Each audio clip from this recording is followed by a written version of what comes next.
नमस्कार दोस्तों, नमः शिवाय जीवन ज्योति चैनल में आप सभी का हार्दिक स्वागत करती हूं। दोस्तों, आज की वीडियो में वट सावित्री व्रत के विषय में बात करूंगी। इसकी संपूर्ण पूजा विधि का वीडियो चैनल पे आ चुका है, लिंक मैं डिस्क्रिप्शन बॉक्स में डाल दूंगी, आप लोग चेकआउट कर लीजिएगा। आज की वीडियो में बात करूंगी, पहली बार जो बहनें हमारी व्रत रख रही हैं, उनकी पहली पूजा है वट सावित्री की, उनके लिए क्या नियम है, किन किन बातों का ध्यान रखना जरूरी है, कैसे वो व्रत रखेंगी, सारी जानकारी इस वीडियो में मिलने वाली है। जो माताएं बहनें कई सालों से व्रत करती आ रही हैं, उन्हें तो सभी बात की जानकारी होती है, लेकिन जो पहली बार बहनें व्रत कर रही हैं, उन्हें सारे नियम जानना बहुत जरूरी है। तो संपूर्ण नियम आप लोग जानेंगे, वीडियो को अंत तक देखिएगा। साथ ही में पूजा का शुभ मुहूर्त क्या है, तिथि कब से कब तक है, किस दिन यह व्रत रखा जाएगा, सभी जानकारी मिलने वाली है। आप लोग चैनल पे अंत तक बने रहिएगा। पहली बार है तो चैनल को सब्सक्राइब कर लीजिएगा। वीडियो पसंद आता है तो इसे एक लाइक जरूर कीजिएगा। कमेंट बॉक्स में नमः शिवाय जरूर लिखिएगा। मेरी सभी बहनों को सबसे पहले अखंड सौभाग्य के लिए मैं हार्दिक शुभकामनाएं देती हूं। आगे आइए मैं बताती हूं कि सुबह से लेकर पूरी पूजा आपको कैसे करनी है। साधारण शब्दों में बहुत ही आसानी से आप सभी बातें समझ पाएंगी। सबसे पहली बात तो 19 मई को यह व्रत 2023 में 19 मई को यह व्रत रखा जाएगा। दिन है शुक्रवार।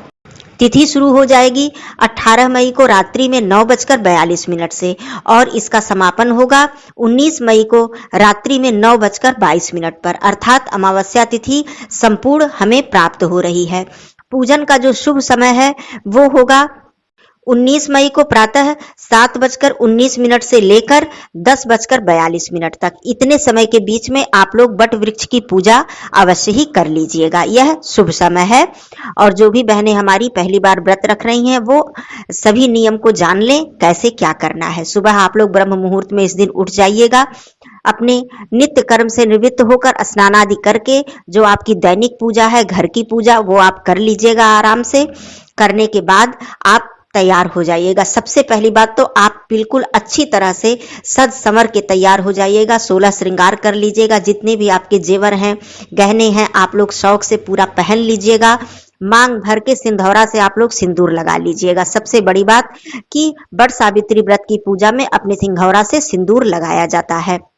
बाल धुल भी सकती हैं, शुक्रवार का दिन है, आप लोग बाल धुल के मांग भर के सिंदूर लगा के तैयार हो जाइएगा। अब आइए बात करती हूँ कि पूजन सामग्री क्या क्या आपको लेकर पूजन करना है। आप एक थाल में या किसी भी पात्र में पूजन सामग्री आप ले लीजिएगा। लोटा ले लीजिएगा जल के लिए, दीपक ले लीजिएगा, धूप, माचिस, तेल जो कि दिया जलाने के लिए सबसे जरूरी है, कलावा। कलावा आप रख लीजिएगा। कलावा की ही बाती भी बना लीजिएगा। और वट वृक्ष में लपेटने के लिए पंखा, पूजन के लिए 1 पंखा चाहिए और दान करने के लिए आपको 5 पंखा चाहिए। जो लोग पहली बार जो हमारी बहनें व्रत रखेंगी वो 5 पंखे का दान करेंगी। उस पे और क्या क्या दान करना है वो भी मैं आगे बताऊंगी। आप 6 पंखा ले लीजिएगा, जिसमें कि पूजन के लिए 1 पंखा उस सामग्री में आप रखिएगा जो कि पूजन की सामग्री है। सिंधौरा आप लेकर जाइएगा वहां पूजन के स्थान पर, वहां भी आप पूजन करने के बाद वहां पे सिंदूर लगा लीजिएगा। सिंधौरा लेकर जाइएगा। साथ में चना जो है वो रात में भिगो दीजिएगा। भीगा हुआ चना ये सबसे जरूरी होता है, इसको आप लोग लेकर जाइएगा। एक पीला वस्त्र वट वृक्ष पे ओढ़ाने के लिए, अर्थात जो सावित्री जी की वो बनाई जाती है प्रतिमा, हल्दी से बनाई जाती है, एक तरह से चित्र बनाया जाता है वट वृक्ष की जड़ में, वहां ओढ़ाने के लिए एक पीला वस्त्र आप ले लीजिएगा। छोटा बड़ा कैसा भी आपके पास हो, नया हो, आप ले लीजिएगा। हल्दी ले लीजिएगा, थोड़ा सा घोल बना के गाढ़ा। चंदन ले लीजिएगा, पुष्प ले लीजिएगा। अलग से सिंदूर माता गौरी को चढ़ाने के लिए आप लोग ले लीजिएगा। और जो माता गौरी के लिए, माँ गौरी के लिए श्रृंगार की जो सारी सामग्री है, उसमें अलग से सिंदूर की एक डिब्बी रख लीजिएगा और एक सिंदूर, साफ सिंदूर आप माता जी को चढ़ाने के लिए ले लीजिएगा। 2 सुपारी गौरी गणेश जी को बनाने के लिए, चाहे तो आप गाय का गोबर भी ले सकती हैं। पान का पत्ता हो या आम का पत्ता हो, जिसपे कि गौरी गणेश जी को आप स्थापित कर सकें। ये सामग्री हो गई। उसके बाद आप पंखा, जो आपने पंखा लिया, बांस का पंखा मिल जाए तो बहुत ही उत्तम है।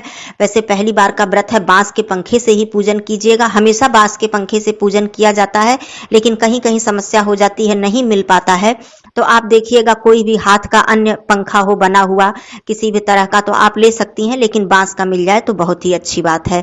बांस के पंखे में आप हल्दी लगा लीजिएगा और एक कलावा उसमें लपेट दीजिएगा उसके डंठल में, जिससे पकड़ के जो पंखा झला जाता है वहां पे एक कलावा लपेट दीजिएगा।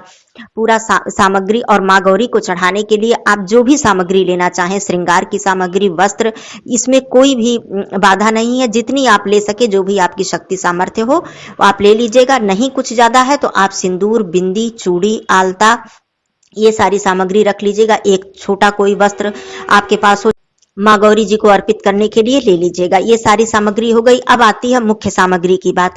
इसका पूरा वीडियो जो पहले मैंने वीडियो पूजा विधि का डाला है उसमें है, आप चाहें तो एक बार देख सकती हैं, लेकिन मैं इसमें भी आप लोगों को दिखा देती हूँ कि ये जो एक सीख है, इसको एक लकड़ी कहते हैं, ये गांव में मिलता है, खेतों के मेड़ पे उगता है, इसमें से निकाला जाता है। इसी में हम लोग आटे की 4 गोलियां बनाते हैं और एक चिड़िया बनाते हैं। प्रत्येक महिला के लिए ये 4 होता है, 4 सीख होता है, चारों में 4-4 गोलियां और एक चिड़िया, जैसा कि आप लोग वीडियो में देख पा रहे हैं। इस तरह से आप ये सामग्री जरूर लीजिएगा। ये पूजन की मुख्य सामग्री है, इसे बट वृक्ष की जड़ में अर्पित किया जाता है। तो इस तरह से आप सब सामग्री लेकर, आप चाहे घर पे पूजन कर रही हैं गमले में बट वृक्ष लगा के, या फिर वहां पर जाकर आप सबसे पहले चारों तरफ से जल अर्पित कीजिएगा। परिक्रमा करते हुए बट वृक्ष की जड़ में जल अर्पित कीजिएगा। उसके बाद गौरी गणेश जी की स्थापना करके उनका पूजन कीजिएगा अच्छी तरह से। उन्हें सिंदूर, चना, पुष्प, धूप, दीप सब कुछ प्रज्वलित करके श्रृंगार की सारी सामग्री अर्पित कर दीजिएगा। उसके बाद आप बट वृक्ष में कलावा लपेटिएगा। जितनी भी बार आप लपेट सके, जितना कलावा आप ले गई हैं, एक जो पैकेट में एक बंडल मिलता है उतना आप पूरा लपेट दीजिएगा। उसके बाद कुछ कलावा और भी बचा के रखिएगा, अलग से भी कलावा ले जाइएगा। माता जी को भी कलावा अर्पित कर दीजिएगा, माँ गौरी जी को। उसके बाद बट वृक्ष के पास बैठकर दीपक प्रज्वलित करके वहां धूप दीप अर्पित करके चना अर्पित कीजिएगा। और जो मैंने बताया है, आटे की जो गोलियां और चिड़िया आप लेकर गई हैं, उसे आप अर्पित कर दीजिएगा। यदि वो लकड़ी नहीं मिलती है तो किसी आम की लकड़ी में भी आप इसको लगा सकती हैं इस तरह से। और अगर कुछ भी नहीं मिलता है तो किसी आम के पत्ते पर आप ये गोलियां और ये चिड़िया बनाकर वहां पर अर्पित भी कर सकती हैं इस तरह से। फिर बट वृक्ष की आप परिक्रमा करें। बट वृक्ष की परिक्रमा करने के बाद उसके बाद काजल भी ले जाया जाता है। काजल भी पहले के जमाने से ही, बहुत पुराने समय से काजल लगाया जाता है। काजल लगा दीजिएगा, पुष्प अर्पित कर दीजिएगा, धूप दीप प्रज्वलित कर दीजिएगा। और वहां पर श्री हरि विष्णु भगवान जी, महादेव जी और ब्रह्मा जी, त्रिदेव जो है, सभी देवताओं का वास होता है बट वृक्ष में। आप वहां प्रार्थना कीजिएगा कि हे प्रभु, जैसे यमराज ने स्वयं सावित्री जी के सुहाग की रक्षा की और उनका सुहाग वापस किया, अखंड सौभाग्य का वरदान दिया, उसी प्रकार हम सभी का सौभाग्य अमर रहे। इस तरह से प्रार्थना कीजिएगा। प्रार्थना करने के बाद जहां तक कथा की बात है, आप चाहें तो वहां भी सुन सकती हैं और घर पे आकर भी कथा सुन सकती हैं। यदि वहां पे महिलाएं हैं, पुस्तक है, तो वहां पे भी सुन सकती हैं, नहीं तो घर पे आकर आप मोबाइल में भी कथा श्रवण कर सकती हैं। अब ये सब करने के बाद बारी आती है दान की। पूजन अर्चन करने के बाद दान की बारी आती है। जैसा कि मैंने बताया आपको, इसमें जो पहली बार बहनें व्रत हैं उनको 5 पंखे की आवश्यकता होगी। 5 पंखा, और जो सबसे मुख्य चीज है वो आटा, गुड़, आम, पंखा, ये 4 चीज सबसे मुख्य है बट सावित्री व्रत के दान में। इसको तो आपको अवश्य ही लेना है, चाहे आम पका हो या कच्चा हो, जैसा भी हो। गुड़ आप अपने हिसाब से जो भी जैसी मात्रा हो आप ले सकती हैं। सभी पर एक एक गुड़ भी रख सकती हैं, थोड़ा थोड़ा भी रख सकती हैं, जैसा आपकी सुविधा हो, इसमें कोई दिक्कत नहीं है। 5 पंखे, पंखों में थोड़ी थोड़ी हल्दी लगा लीजिएगा, आटा रख लीजिएगा 5 जगह गुड़, 5 जगह आम।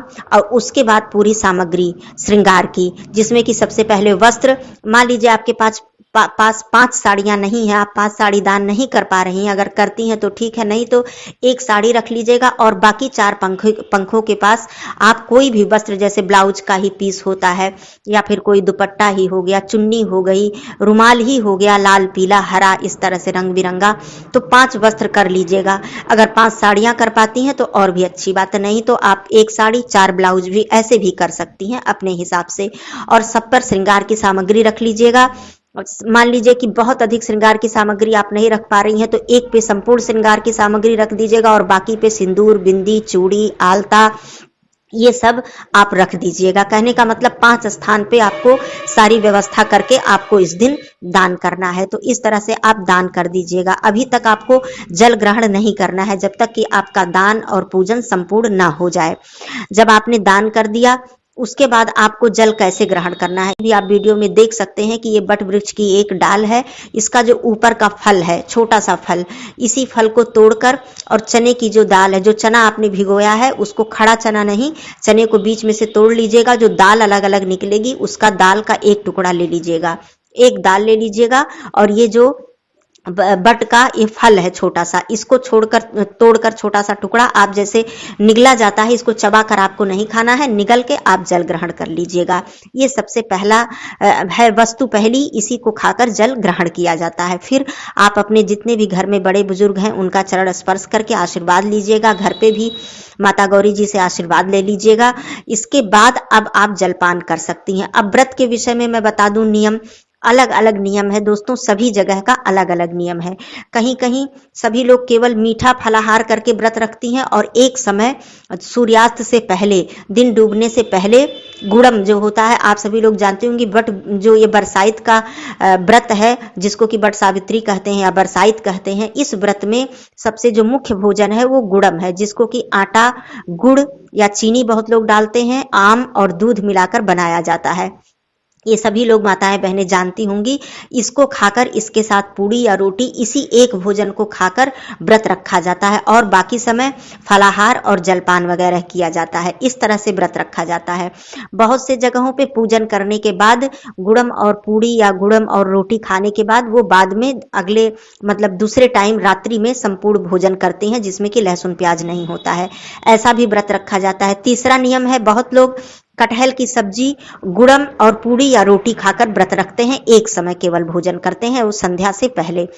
ऐसे भी व्रत रखा जाता है। तो ये नियम आप अपने घर में देख लीजिएगा, कैसे आपके बड़े बुजुर्ग क्या बताती हैं आपकी घर के लोग, तो उस तरह से भी आप व्रत धारण कर सकती हैं। यदि आप भोजन भी करती हैं तो लहसुन प्याज का प्रयोग मत कीजिएगा। और सबसे जो पहला भोजन है, जो कि मैंने बताया जल ग्रहण करते समय, वो बट का आपको फल खाना है और जो पहला भोजन करना है वो गुड़म ही करना है। गुड़म के साथ रोटी, पूड़ी, पराठा जो भी आप कर सकें स्वच्छ बनाकर, इसको ग्रहण करने के बाद चाहे तो बाद में आप भोजन करें या फिर पूरे दिन फलाहार करके भी व्रत रख सकती हैं, जैसे भी आपके घर का नियम हो। तो अलग अलग तरह से नियम है। कहीं कहीं नमक नहीं खाया जाता है और कहीं कहीं कटहल की सब्जी खाई जाती है, कोई अन्य सब्जी नहीं खाई जाती है इस दिन।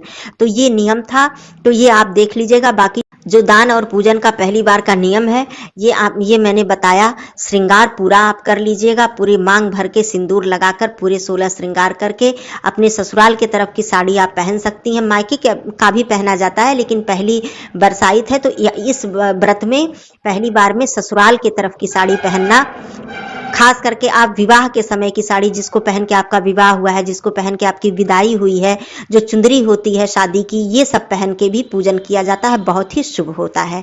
तो इस तरह से आप करके आप पूजन कर लीजिएगा। जो भी बात नहीं समझ में आई हो आप कमेंट बॉक्स में पूछ सकती हैं। इस तरह से आप सभी लोगों को वट सावित्री व्रत की हार्दिक शुभकामनाएं। फिर मिलती हूँ अगले वीडियो में, तब तक के लिए धन्यवाद। नमः शिवाय।